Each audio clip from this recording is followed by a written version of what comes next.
Every single person in the Bible that God used powerfully had their story interrupted by failure, rejection, or what looked like the end. Moses was a murderer, David was an adulterer, Paul was a terrorist. Yet God wasn't finished with their stories. And friend, He's not finished with yours either. My name is Myles Munroe, and I want to share something with you today that could completely change how you see your current situation. If you're watching this feeling like your dreams have died, like your mistakes have disqualified you, like it's too late for your breakthrough, I need you to understand something that transformed my entire life and the lives of thousands of people I've had the privilege to serve around the world. You see, by the end of our time together today, you're going to understand that God authors complete stories, not incomplete fragments. You're living in the middle chapters, not the final page. I know it might feel like the end, but what looks like your period is actually God's comma. What feels like your conclusion is actually His introduction to something greater than you've ever imagined.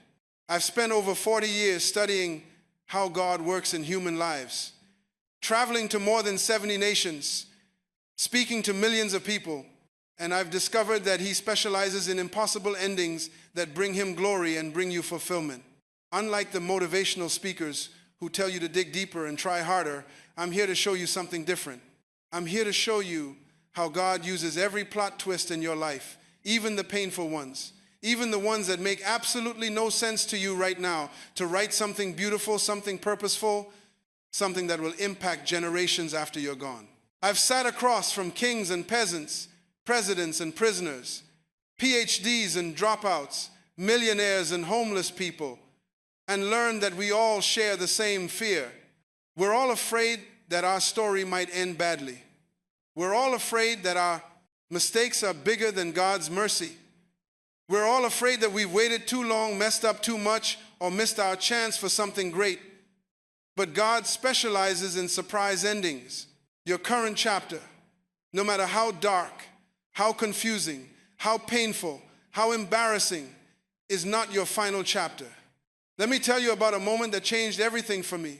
A moment that happened when I thought my life was over before it had really begun. I was 18 years old, standing in my father's banana plantation in Nassau, Bahamas. The Caribbean sun was beating down on my back. Sweat was pouring down my face, and I felt like a complete failure. I had been kicked out of school for poor grades and bad behavior. No future, no hope, no prospects, no plan. I was just another young man who had messed up his life before it even really started. My father looked at me with disappointment in his eyes every single day. The community looked at me like I was a lost cause, another statistic, another young black man who would never amount to anything. The teachers had given up on me. My friends had moved on without me. But most painful of all, I looked at myself in the mirror every morning and agreed with all of them. I thought my story was over before it had really started. I thought God had given up on me if He had ever been interested in me at all. I remember one particular day when the shame was so heavy I could barely lift my head. I was cutting bananas in the hot sun, thinking about all my classmates who were probably in college by now, pursuing their dreams, building their futures, while I was stuck in this plantation with no education, no skills, no hope for anything better. That's when an old man in our community, a man named Mr. David Thompson, walked up to me. He was in his 70s, a wise man who had lived through slavery, through colonialism, through independence, through decades of watching young people like me lose hope. He looked me straight in the eyes with a kindness I hadn't seen in months and said 5 words that literally saved my life. He said, "Son, your story isn't over." I laughed at him, but it was a bitter laugh, a laugh mixed with tears and frustration. I said, "Mr. Thompson, look at me. Really look at me. I've failed at everything I've ever tried. I've disappointed everyone who ever believed in me. I'm 18 years old and I'm already finished. How can you say my story isn't over when it feels like it never really began? How can you say that when I'm standing here in this plantation with no future, no hope, no way out?" He smiled at me with the wisdom of someone who had seen God work miracles in impossible situations. He put his weathered hand on my shoulder and said something I'll never forget as long as I live. He said, "Myles, you're reading your story like it's finished, but God is still writing it. You're looking at your current chapter and thinking it's the last page, but God has many more chapters to write in your life. And the God I serve, the God who brought my ancestors through slavery, the God who has sustained me through 70 years of life, He specializes in turning messes into messages, tests into testimonies, and pain into purpose. Those words planted a seed in my heart that day. A seed that would eventually grow into everything I've become, everything I've been able to do, and everyone I've been able to help. But it didn't happen overnight. It didn't happen in a week or a month or even a year. God's process takes time, and His timing is always perfect, even when it doesn't feel perfect to us. You see, what I learned from that moment, and what I want you to understand today as you're listening to my voice, is that God doesn't write stories the way we think He should. We want our stories to be straight lines from point A to point B. We want to go from dream to fulfillment without any detours, without any delays, without any disappointments. But God writes in chapters, in seasons, in cycles of preparation and manifestation, in patterns of planting and harvesting, in rhythms of testing and blessing. Think about Joseph in the Bible for a moment. Here was a young man, 17 years old, who had dreams from God, big dreams, impossible dreams. Dreams that his family would bow down to him, dreams that he would be a leader of nations, dreams that seemed absolutely ridiculous given his circumstances as the second youngest son in a family of shepherds. Joseph was his father's favorite, and he wasn't afraid to show it. He wore that coat of many colors like a badge of honor. He told his dreams to his brothers with the confidence of youth, not understanding that his words were stirring up jealousy and hatred in their hearts. But what happened to this dreamer? His own brothers, the people who should have protected him and celebrated him, threw him in a pit. They sold him into slavery for 20 pieces of silver. He ended up in Egypt as a servant in Potiphar's house, hundreds of miles from home, separated from everything familiar, everything comfortable, everything he had ever known. Then, just when things started to get better, just when he was proving himself as a faithful servant and rising in responsibility and influence, he was falsely accused of attempted rape by Potiphar's wife. He was thrown into prison, not just any prison, but the king's prison, the place where political prisoners and the worst criminals were kept. From favorite son to pit to slavery to false accusation to prison. If you were Joseph, at what point would you have said, God, my story is over? At what point would you have concluded that God had forgotten about you, that your dreams were just juvenile fantasies, that you had misunderstood God's voice? I imagine when he was at the bottom of that pit, looking up at his brothers' angry faces as they debated whether to kill him or sell him, he might have thought, this is it. This is how my story ends. My dreams meant nothing. God's promises were false. I'm going to die here in this hole in the ground, and no one will ever remember my name. I imagine when he was being sold to strangers in a foreign land, chained like an animal, stripped of his identity and his dignity, he might have thought, God has forgotten about me. My dreams were just the foolish imaginings of a spoiled child. I'll spend the rest of my life as a slave in a country that doesn't know my God or value my life. I imagine when he was sitting in that cold, dark prison cell, innocent of the crime he was accused of, forgotten by the cupbearer who had promised to remember him, he might have thought, I'll die here. No one will remember my name. My purpose will never be fulfilled. My dreams will die with me in this dungeon. But what Joseph didn't know, what he couldn't see from his limited human perspective, was that God was still writing his story. Every chapter that looked like an ending was actually God turning the page to write something even greater. The pit was preparing him for palace responsibility by teaching him that leadership sometimes means standing alone. The slavery was teaching him administrative skills and Egyptian customs he would need as a leader in Egypt. The false accusation was teaching him about justice and how to handle injustice with integrity. The prison was connecting him with the people who would eventually introduce him to Pharaoh. What looked like interruptions were actually God's introductions. What looked like detours were actually the direct path to his true destination. What looked like the end of his story was actually God setting up the greatest chapter of his life. Joseph went from prisoner to prime minister in one day. One day. When God's timing is right, He can change your entire life in one day. But that one day was prepared by all the days that came before it. All the pain, all the waiting, all the character development, all the skill building, all the network building, all the seeming setbacks were actually setting him up for his greatest breakthrough. And here's the beautiful part of Joseph's story that I want you to really understand. When Joseph finally revealed himself to his brothers years later, when he had the power to destroy them for what they did to him, he said something that reveals the heart of God's authorship in our lives. He said, "You meant it for evil, but God meant it for good, to save many people alive." Joseph understood that God had used even the evil intentions of his brothers to accomplish his good purposes. God had taken their hatred and turned it into his promotion. God had taken their rejection and turned it into his redirection. God had taken their attempt to end his story and turned it into the beginning of his greatest chapter. This is the first principle I want you to understand, and I want you to write this down if you're taking notes. God writes in chapters, not sentences. Every setback is a comma, not a period. Every disappointment is a paragraph break, not the final word. Every closed door is just God turning the page to reveal a better opportunity. We live in a microwave generation. We want everything fast, everything now, everything instant. We send a text and expect an immediate response. We order food and expect it in 30 minutes or less. We apply for a job and expect to hear back within a week. But God operates on divine timing, not human impatience. And his timing is always perfect, even when it doesn't feel perfect to us, even when it doesn't make sense to our finite minds.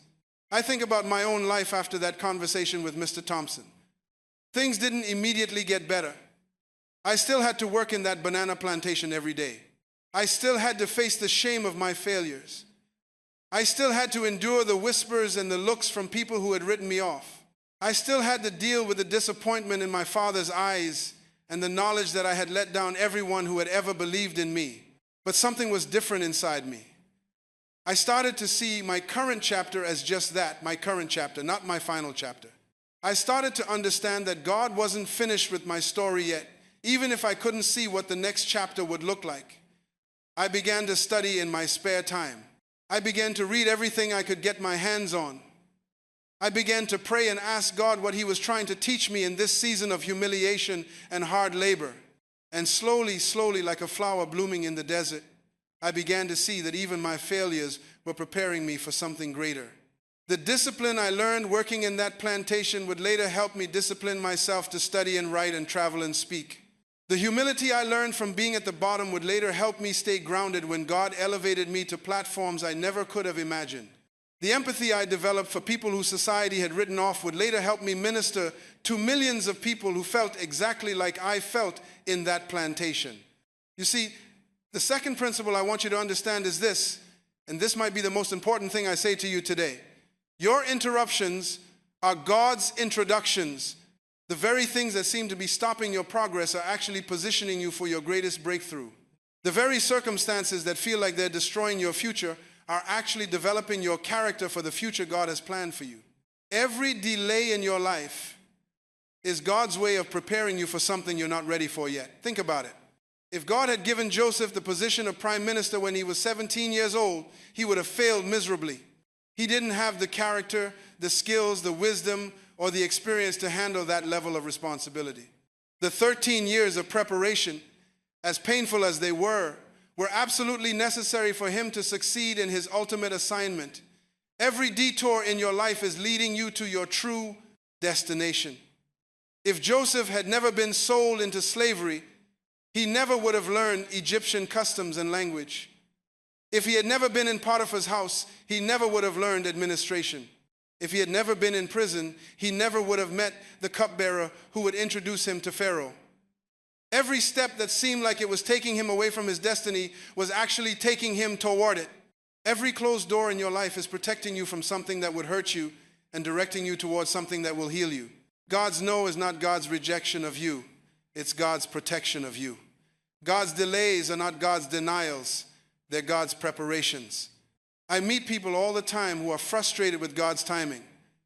They come to me after my conferences and say, "Dr. Munroe, I've been waiting for my breakthrough for years. I've been praying I've been believing, I've been confessing, I've been sowing seeds. When is God going to move in my situation? When is my change going to come? And I tell them what I'm telling you right now. God is moving. He's always moving. He never sleeps. He never slumbers. He never takes a vacation from working on your behalf. But sometimes his movement looks like stillness to us because we can't see the bigger picture. Sometimes his progress looks like pause to us because we don't understand his process. Think about a farmer for a moment. When a farmer plants a seed in the ground, what happens next? Nothing. At least nothing that you can see above the surface. For days, for weeks, sometimes for months, it looks like absolutely nothing is happening. The seed just sits there in the dark, in the dirt, in the silence, apparently doing nothing productive. But if you could see what was really happening beneath the surface, if you had X-ray vision that could penetrate the soil, you would see that the seed is actually working harder than it's ever worked in its entire existence. It's breaking open its hard outer shell. It's sending roots down deep into the earth, sometimes 10 times deeper than the plant will eventually grow tall. It's drawing nutrients from the soil. It's preparing to break through the surface with a strength and beauty that the world has never seen. That's what God is doing in your life right now, especially in the seasons that feel like nothing is happening. In the seasons when your prayers feel like they're bouncing off the ceiling, when your dreams feel like they're buried in the ground, when your progress feels like it's stalled, God is doing his deepest work. He's developing roots in you. He's building character in you. He's preparing you for a breakthrough that will amaze everyone who knows your story. This leads me to the third principle, and this is where it gets really exciting. God uses plot twists for plot points. Every twist in your story, even the painful ones, even the ones you don't understand, even the ones that seem cruel or unfair, is actually a plot point that God is using to develop the main theme of your life. Your struggles are not random, they're not punishment, they're not God forgetting about you or being angry with you. Your struggles are qualifying you for your calling. Your pain is preparing you for your purpose. Your mess is becoming your message. Your test is becoming your testimony.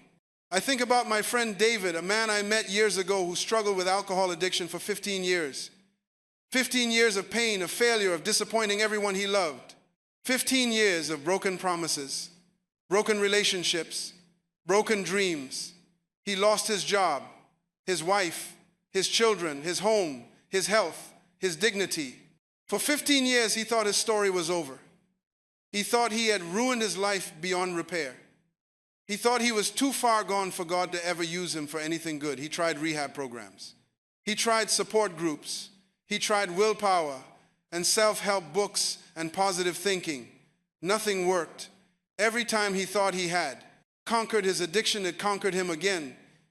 Every time he thought he was finally free, he found himself back at the bottom, deeper in despair than ever before. But today, David runs one of the most successful addiction recovery centers in the Caribbean. He has helped thousands of people overcome addictions that everyone else had given up on. He speaks at conferences around the world. He's written books. He's trained counselors. He's saved marriages, reunited families, and literally saved lives. The very thing that almost destroyed him became the very thing God used to save thousands of other people. His mess became his message. His test became his testimony. His pain became his purpose. His struggle became his strength. His addiction became his addiction to helping others find freedom. You see, God doesn't waste anything. Nothing you've been through has been wasted. Every tear you've cried, every mistake you've made, every heartbreak you've endured, every disappointment you've faced, every rejection you've experienced, God wants to use it all to help somebody else who's going through exactly what you went through. Your scars are not marks of shame, they're marks of survival. They're proof that you overcame something that could have destroyed you. They're evidence that God's grace is stronger than your struggles. And now God wants to use your scars to heal somebody else's wounds. He wants to use your story to give hope to somebody who thinks their story is over. But let me tell you about another friend of mine, a woman named Sarah. Sarah was a teenage mother, pregnant at 16, abandoned by the father of her child, rejected by her family, kicked out of school. Everyone told her she had ruined her life. Everyone said she would never amount to anything. She believed them for a while. She struggled for years as a single mother, working minimum wage jobs, living in poverty, feeling like a failure. She watched her dreams of college and career slip away as she tried to survive day by day, week by week, month by month. She felt like God had forgotten about her, like she had disqualified herself from his plans by making one terrible mistake as a teenager. But today, Sarah is Dr. Sarah Johnson, and she runs the largest network of support services for teenage mothers in our region. She has a PhD in social work. She's spoken before government committees. She's influenced policy that has helped thousands of young women. She's shown teenage mothers that their stories are not over, that their mistakes are not their final chapters. The very experience that she thought disqualified her actually qualified her for her calling. The very situation that she thought ended her story actually began her greatest chapter. God took her pain and turned it into her purpose. He took her struggle and turned it into her strength. He took her mess and turned it into her message. Now let me tell you about another principle that changed my life. God's delays are not God's denials. When God doesn't answer your prayers the way you want him to, when you want him to, it doesn't mean he's not going to answer them. It means he's preparing a better answer than the one you were expecting. I think about Hannah in the Bible, a woman who wanted a child more than anything else in the world. She prayed for years. She wept. She fasted.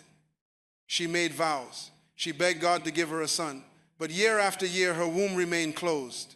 Year after year, she watched other women get pregnant and have children while she remained barren. Her husband's other wife, Peninnah, taunted her about her childlessness. People whispered about her, wondering what sin she must have committed for God to close her womb.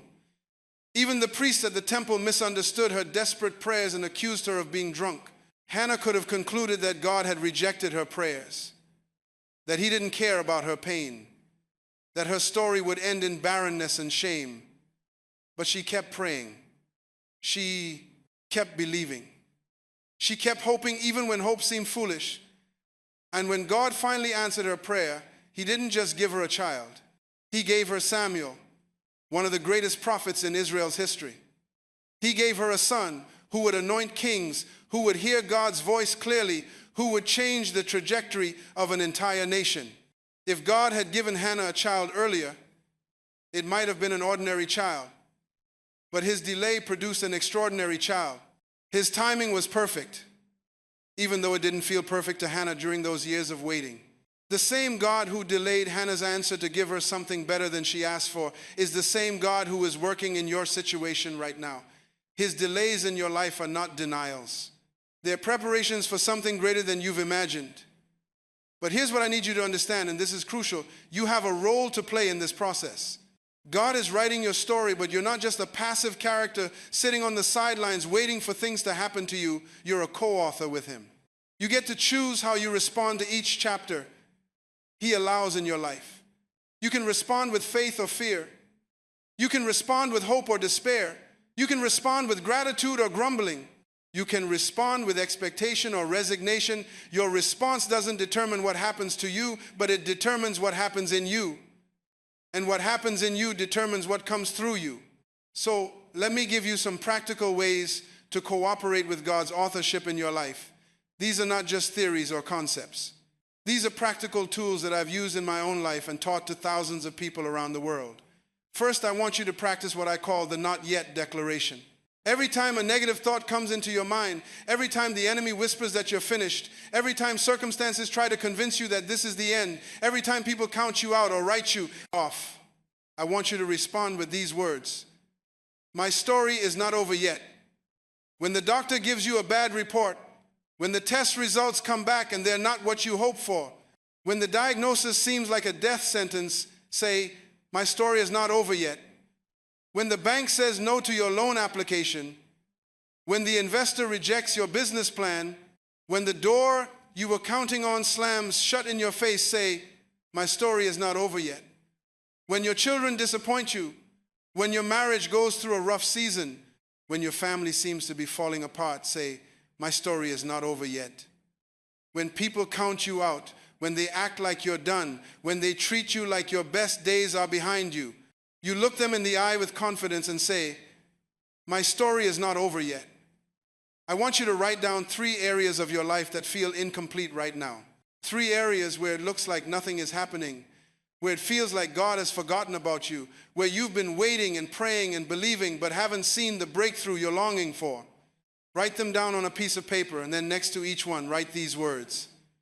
God is still writing this chapter. Maybe it's your finances.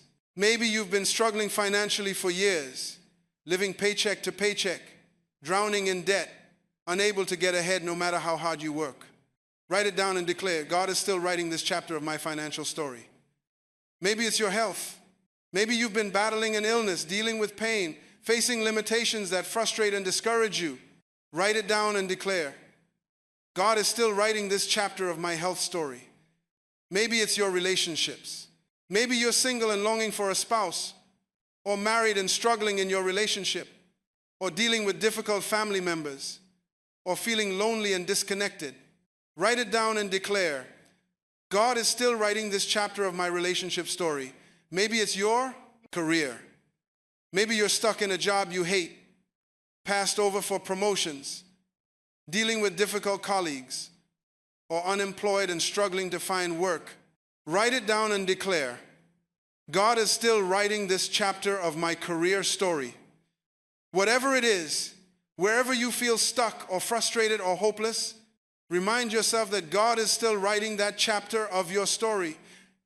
The chapter isn't finished yet. The book isn't closed yet. Your story is not over yet. Second, I want you to practice what I call the chapter review. Every week, I want you to set aside some time to look back at the challenges you faced and ask yourself this question: how might God be using this to prepare me for what's coming next? Start looking at your current struggles through the lens of preparation instead of punishment. Start seeing your delays as development instead of denial. Start understanding that God's not yet is not God's never. Start recognizing that God is developing character in you, building faith in you, increasing your capacity for the blessings He wants to give you. When you face rejection, ask yourself, how might this rejection be protecting me from something that would hurt me and redirecting me towards something better? When you face delays, ask yourself, what might God be developing in me during this waiting period?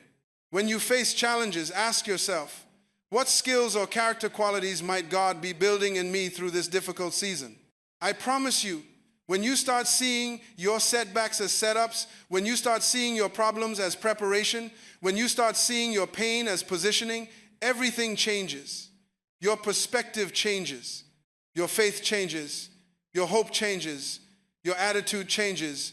Your expectation changes. Third, I want you to practice what I call the co-author conversation.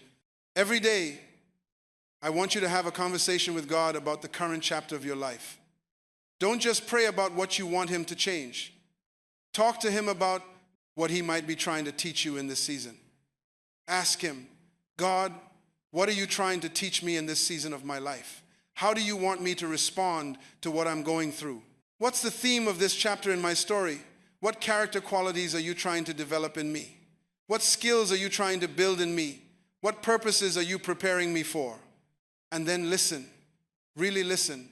Don't just talk to God. Listen for His voice.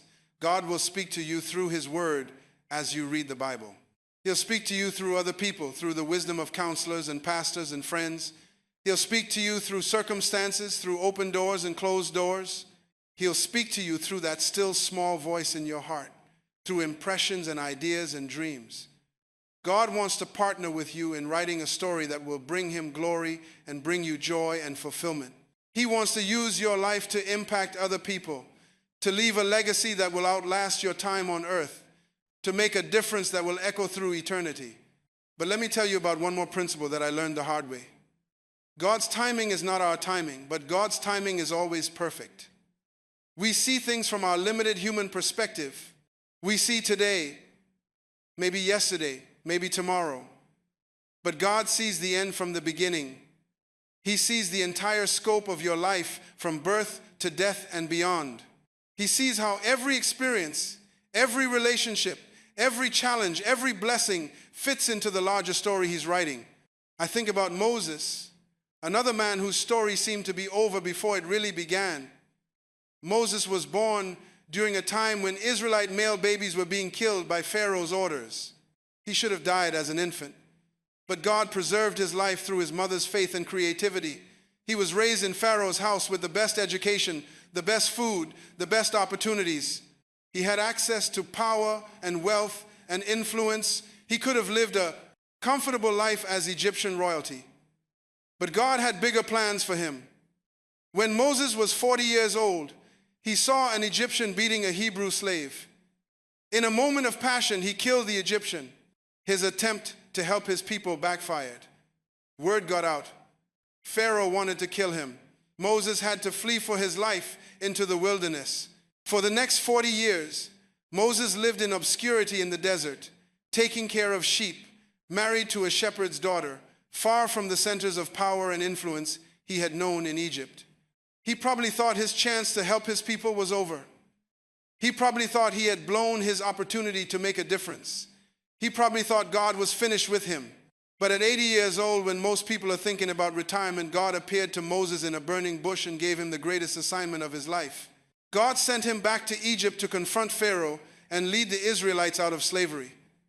The 40 years in Egypt had prepared Moses to understand both cultures. The 40 years in the wilderness had prepared him to lead people through the wilderness. The education he received in Pharaoh's house prepared him to speak to kings. The humility he learned as a shepherd prepared him to handle the enormous responsibility of leading millions of people. Every experience of Moses' life, even the failure that forced him to flee Egypt, was preparing him for his ultimate assignment. God used 80 years to prepare Moses for the work that would define his legacy. If you're feeling like you've missed your chance, like you're too old, like your opportunity has passed, remember Moses. Your greatest chapter might still be ahead of you. God might be using everything you've experienced up to this point to prepare you for something greater than you've ever imagined. Remember, you are not just reading your story, you are living it. And the author of your story is the same God who created the universe with his words, who divided the Red Sea, who made the sun stand still, who raised Jesus from the dead. He specializes in impossible endings that bring him glory and bring you joy. Your current chapter, no matter how dark, how confusing, how painful, how long it's lasted, is not your final chapter. I don't care what the doctors have said. I don't care what the lawyers have said. I don't care what the financial advisors have said. I don't care what your family has said. I don't care what you've said about yourself. God has the final word in your story, and he's not finished writing yet. I've seen God turn bankruptcy into breakthrough. I've seen him turn business failure into business success that exceeded the person's wildest dreams. I've seen him turn divorce into a destiny that was more fulfilling than their marriage ever was. I've seen him turn depression into a declaration of hope that has helped thousands of other people find joy. I've seen him turn addiction into anointing, where people who were destroying their lives with drugs and alcohol became ministers who save other people's lives. I've seen him turn abuse into advocacy, where people who were victims became voices for other victims. I've seen him turn failure into fulfillment beyond anything they could have achieved if they had never failed. Your past does not disqualify you from your future. It prepares you for it. Your pain has purpose. Your setbacks are setups for comebacks. Your mess is becoming your message. Your test is becoming your testimony. And your God has the final word in your story. I've traveled to more than 70 nations and spoken to millions of people. And I can tell you this with absolute confidence. God is still in the miracle business. He's still writing stories that amaze people. He's still turning impossible situations into testimonies of his power and grace. The same God who took a murderer named Moses and made him a deliverer, who took an adulterer named David and made him a king after God's own heart, who took a terrorist named Paul and made him the greatest missionary in history, is the same God who wants to take your story and write an ending that will bring him glory and bring you fulfillment. So I want you to say this with me right now, out loud, with faith, with confidence, with hope filling your heart. God is still writing my story. My past does not disqualify me, it prepares me. My pain has purpose, my setbacks are setups, my mess is becoming my message, and my God has the final word. My story is not over because my God is not finished with me yet.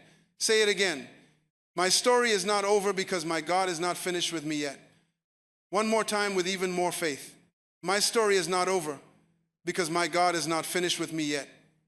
If this message stirred something in your spirit today, if God reminded you that He's still writing your story, I want you to do something for me. I want you to subscribe to this channel, because we're going to keep unpacking the principles of purpose and destiny together. We're going to keep exploring how God works in human lives to accomplish His purposes and fulfill His promises. Hit that like button if God spoke to your heart today, if He reminded you that your story isn't over yet, if He gave you hope for the chapters still to come. And in the comment section below, I want you to write just 3 words: still being written. Let's create a community of people who remind each other that none of our stories are over yet, that God is still working in our lives, that our best chapters might still be ahead of us. Share this message with someone who needs to hear it today.